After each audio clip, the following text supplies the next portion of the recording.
What is happening, everybody? Welcome back to Only Leeds Bros. Hope everybody is keeping and doing well, and you're very welcome along to Thursday night's Leeds latest news roundup, where we bring you all the latest news around Elland Road. We've got loads to get into in this video, guys. We're going to talk about the breaking news today about Leeds United's potential new signing, Lucas Perri. Absolutely delighted with this one. We're going to talk about Igor Paixao and want-away striker Mateo Joseph. So loads to get into this video, guys. Please make sure you're slapping a like on the video, and of course hitting subscribe to the channel if you're new here. We're only 22 subs away from 3,300, which is absolutely sensational. And again, thanks very much to everyone that supported the channel over the last year. It absolutely means the world to us. But let's dive straight into it, and let's talk about the breaking news that we heard this morning. It was broken initially by Fabrice Hawkins, and then the rubber stamp was put on it by Fabrizio Romano. The tweet went on to say that Leeds United have agreed a deal in principle for Lyon goalkeeper Lucas Perri. Medical tests have been booked and formal steps to follow. For me, guys, I'm absolutely delighted about this one. Perri is a goalkeeper that we spoke about over the last couple of weeks.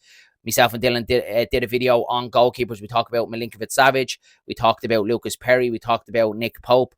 And Lucas Perri was the one for me that I looked at and I said, he's the one I want. He's the one that looks like a very sure goalkeeper, commands his box. He's big, he's strong, has a very good throw as well. He's 6'2", 27 years of age, and did have 10 clean sheets in the French division last season. Looks like a very, very confident goalkeeper, and that's something that we haven't had at Leeds United for a very, very long time now. So I'm absolutely delighted about this one, guys. I'm sure you are too. Let us know your thoughts in the comments below.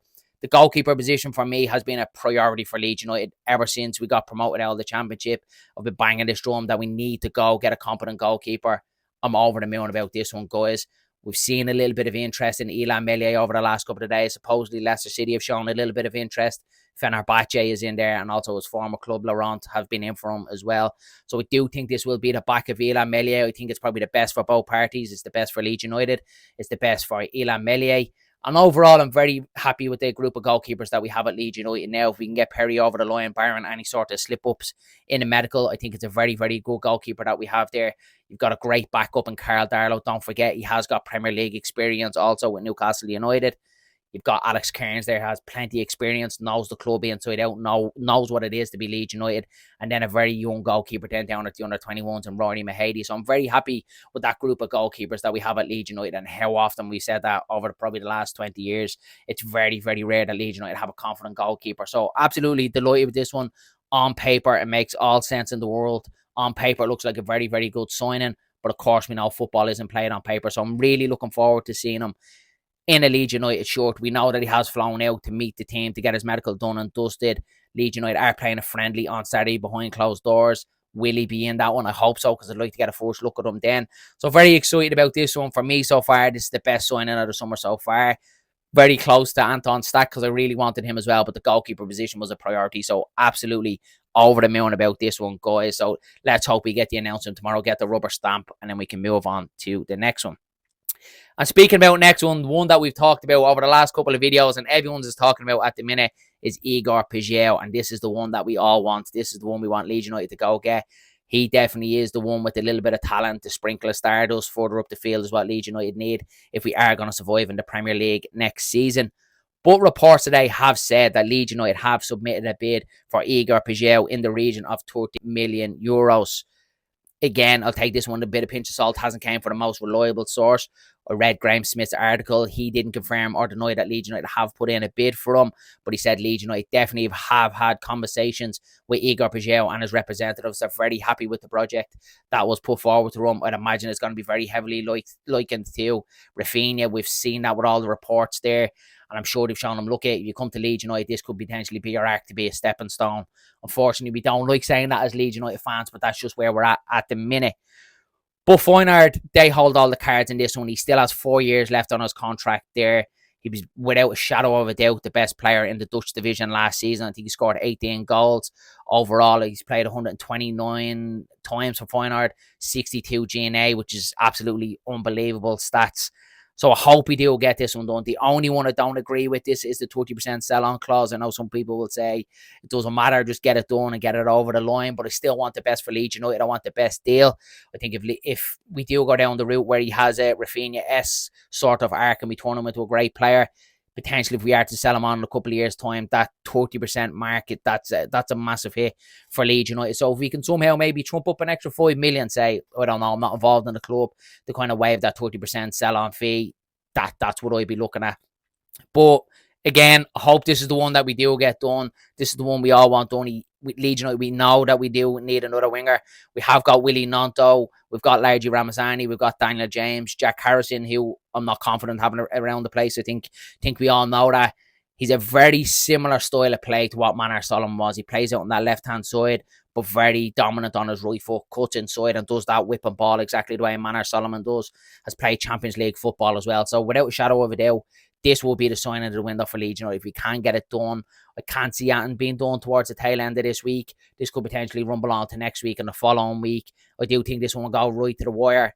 I'm trying to convince myself at the minute that it's very unlikely Leeds United will get it done. So if it does fall through, that I'm not too upset about it. But I think this is the one that all Leeds United fans, we have a keen eye on. We hope that we get it done, because without a shadow of a doubt, this would be a marquee sign if we could get it over the line. So interesting one. Let's see how it goes over the next couple of days. Let's move on then, and let's speak about Leeds United's want-away striker, Mateo Joseph. And surprise, surprise, reports today that Real Betis have came in for a bid for Mateo Joseph, supposedly in the region of £8 million. That's what they rate Mateo Joseph have. Leeds United have point blank refused that. They more are looking at 13 million for Mateo Joseph. That's the expectation for him.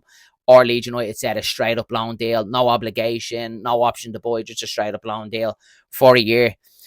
For me, I think I've been fairly clear on the Mateo Joseph over the last couple of weeks. I wanted him to kind of go out on loan because I do think there's a player in there. I'm very disappointed with the way he's handled themselves, not going off to the pre-season tour in Germany. I think there's a way of doing things, there's a way of handling things, and I think he's handling it in the wrong way. And probably very similar to what happened with the Willie Gnonto situation. I think very ill-advised by either family or representatives. You could have Real Betis in the background here in the ear, the representatives who are getting on to Mateo Joseph saying, look, let's try and force a move out there and we can pick you up for pittance. We've seen this from Real Betis before. They've sideswiped us with Diego Llorente. They've sideswiped us with Mark Rocket. And obviously they've got Junior Firpo on a free deal as well after his contract expired at Leeds United. So for me, a little bit like Feyenoord with Paixão, Leeds United, we hold all the cards with this one. Mateo Joseph's deal does run on to 2028, so we hold all the cards here. We can't put them down to the under 21s. And my feeling of this one, I don't want Leeds United to buckle on this one. We hold all the cards. If we value Mateo Joseph at 13 million, that's what we should be demanding. I'd rather he didn't go to Real Betis because we know our history with them. They always seem to be trying to sideswipe Leeds United. They're feeling from it. If they get a loan with an obligation to buy, Leeds United potentially get relegated next season. They could get them at a cut price, exactly what they've done to us before. So very interesting one, this one with Mateo Joseph. I think the overriding feeling, what you see across social media and from Leeds fans, is let him go. If he doesn't want to be here at Leeds United, well then let him go. But of course, you don't want him to go for pittance as well. So loads going on around Leeds United at the minute. I think it's only going to heat up and heat up. Little over 5 weeks left in the transfer window. Still a little bit for Leeds United to do. Still potentially outgoings as well. But that is it for Thursday night's video, guys. I hope you enjoyed it. If you have, please don't forget to slap a like on the video. And of course, hit subscribe to the channel. It would be greatly appreciated. Myself and Dylan will be back tomorrow night, Friday night, 8:30 for our live stream, as always, to chat to you guys. So make sure you drop in there and get your thoughts in Leeds United's current window so far. So that's it from me. Mind yourselves, mind each other, and we'll chat you all again soon.